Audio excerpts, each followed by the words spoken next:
AI, artificial intelligence, ये नाम तो आजकल हर कोई सुन रहा है ना? पर सवाल ये है कि क्या हम इस पर भरोसा कर सकते हैं? आज हम इसी गुत्थी को सुलझाएंगे और एआई को समझेंगे एक रेसिपी बुक की तरह। जी हाँ, ऐसी रेसिपी बुक जो ये पक्का करती है कि टेक्नोलॉजी हमारे लिए सेफ भी हो और फायदेमंद भी। तो सबसे बड़ा सवाल, एआई हमारे लिए फायदा है या खतरा? असल में सच कहूं तो ये दोनों ही हो सकता है। और बस यही बात इस पूरी चर्चा को बहुत जरूरी बना देती है। देखिए, एआई के ना दो चेहरे हैं। एक तरफ ये कमाल का है, सोचिए मिनटों में लोन अप्रूव हो जाता है, बीमारियों का पता जल्दी लग जाता है और पढ़ाई में तो तुरंत मदद मिलती है। लेकिन सिक्के का दूसरा पहलू भी है जो थोड़ा डरावना है। यही एआई नौकरी देते वक्त भेदभाव कर सकता है, हमारी पर्सनल जानकारी लीक हो सकती है और हाँ, गलत खबरें फैलाने में भी इसका हाथ हो सकता है। तो फिर करें क्या? कैसे एआई के फायदों को अपनाएं और खतरों से बचें? इसका जवाब है एआई के लिए बनाए गए नियम कानून में। अब ये सुनने में थोड़ा भारी भरकम लग सकता है ना, तो चलिए इसे समझते हैं एक रेसिपी बुक की तरह। बिल्कुल, जैसे एक अच्छी रेसिपी बताती है कि खाना टेस्टी और सेफ कैसे बने, वैसे ही ये नियम कानून बताते हैं कि एआई को भरोसे के काबिल कैसे बनाया जाए। इसे ऐसे समझिए, हम सब जब बाजार से कुछ खाने का सामान लेते हैं तो उस पर एफएसएसएआई का लोगो देखते हैं, राइट? उसे देखकर एक तसल्ली होती है कि हाँ, ये चीज़ सेफ है। बस बिल्कुल यही चीज़ एआई के लिए भी चाहिए। एक ऐसा सिस्टम, एक ऐसा भरोसा जो हमें ये यकीन दिलाए कि ये टेक्नोलॉजी हमारे भले के लिए ही काम कर रही है। तो चलें इस रेसिपी बुक के पन्ने पलटते हैं। ये जो जिम्मेदार एआई का पूरा सिस्टम है ना, ये असल में 5 लेयर्स में बना है। सबसे ऊपर लेयर 1, सरकार के नियम कानून। उसके ठीक नीचे लेयर 2 हैं स्टैंडर्ड्स, मतलब अच्छा एआई होता क्या है उसकी परिभाषा। फिर लेयर 3, इन स्टैंडर्ड्स को जांचने का तरीका। अब जांच करेंगे कैसे? उसके लिए है लेयर 4, टूल्स और मैट्रिक्स। और जब इन सब पड़ावों से गुजर जाता है तब मिलता है लेयर 5, भरोसे का सर्टिफिकेट। ठीक वैसे ही जैसे हम एसी पर 5 स्टार रेटिंग देखकर समझ जाते हैं कि ये बेस्ट है। ओके, तो नियम कानून की रेसिपी बुक तो हमारे पास आ गई। अब देखते हैं कि इस रेसिपी से एआई असल में पकता कैसे है। जी हाँ, ये प्रोसेस भी काफी हद तक एक डिश बनाने जैसा ही है।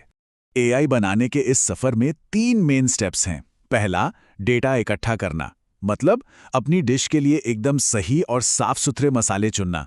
दूसरा, मॉडल को ट्रेनिंग देना, यानी उन मसालों को रेसिपी के हिसाब से बिल्कुल सही तरीके से पकाना। और तीसरा, इस्तेमाल और निगरानी, मतलब डिश को सर्व करना और फिर चेक करते रहना कि सब कुछ बढ़िया है, स्वाद बिगड़ा तो नहीं। और जानते हैं सबसे जरूरी बात क्या है? वो जो 5 लेयर्स वाले नियम थे ना, वो सिर्फ आखिर में चेक नहीं होते। नहीं, वो जो पूरी प्रक्रिया का हिस्सा है। मसाले चुनने से लेकर पकाने और परोसने तक हर एक स्टेप पर यह पक्का किया जाता है कि भरोसा बना रहे। ठीक है, ये सब बातें तो हो गईं, पर अब मुद्दे पर आते हैं। इन सब का हम सबके लिए, मतलब स्टूडेंट्स, नौकरी करने वालों और बिजनेस के लिए क्या मतलब है? ये हमारी जिंदगी पर कैसे असर डालता है? अगर स्टूडेंट्स की बात करें तो उनके लिए इसका मतलब है ज्यादा फेयरनेस। कॉलेज एडमिशन्स हों, ये एग्जाम के रिजल्ट्स, भेदभाव की गुंजाइश कम हो जाएगी। एजुकेशनल ऐप्स में उनका पर्सनल डेटा सेफ रहेगा। और हाँ, उन्हें पढ़ने के लिए बेहतर और बिना किसी पक्षपात वाले एआई टूल्स मिलेंगे। अब आते हैं नौकरी करने वालों पर। उनके लिए भी अच्छी खबर है। हायरिंग और प्रमोशन में पक्षपात कम होगा। एआई की किसी गलती की वजह से नौकरी जाने का खतरा घटेगा।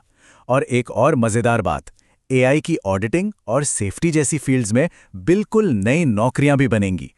और बिजनेस और स्टार्टअप्स का क्या? देखिए, सीधी सी बात है, जब कस्टमर का भरोसा होता है तो बिजनेस बढ़ता है। ये नियम कानून कंपनियों को भारी भरकम फाइन और मार्केट में बदनामी से बचाते हैं। और सबसे बड़ी बात, ये जो भरोसे का सर्टिफिकेट है ना, ये छोटे स्टार्टअप्स को भी बड़ी बड़ी टेक कंपनियों के सामने खड़े होने का मौका देता है। और ये सिर्फ हवाई बातें नहीं हैं, इसका पक्का सबूत भी है। एक स्टडी हुई थी जिसमें पता चला कि जब एक फाइनेंशियल ऐप ने प्राइवेसी और ट्रांसपेरेंसी पर ध्यान दिया तो उसे इस्तेमाल करने वाले लोग 60%, जी हाँ 60% बढ़ गए। मतलब साफ है, भरोसा सीधे सीधे बिजनेस ग्रोथ से जुड़ा है। तो इस पूरी बातचीत से सबसे बड़ी सीख क्या मिलती है? वो एक बात जो हमें हमेशा याद रखनी चाहिए, और वो एक बात यह है कि रिस्पॉन्सिबल एआई, यानी जिम्मेदार एआई, सिर्फ कोई पॉलिसी डॉक्यूमेंट या सर्टिफिकेट नहीं है। ये एआई को बनाने और इस्तेमाल करने के पूरे सफर में नियमों का एक तालमेल है। ये कोई डेस्टिनेशन नहीं, बल्कि एक लगातार चलने वाला प्रोसेस है। तो अगली बार जब भी कोई एआई टूल इस्तेमाल करें, चाहे वो फ़ोन का असिस्टेंट हो या कोई और ऐप, तो एक पल रुककर ये सवाल ज़रूर सोचना चाहिए कि ये कितना जिम्मेदार है। और ये सवाल हम सबको सोचने की ज़रूरत है।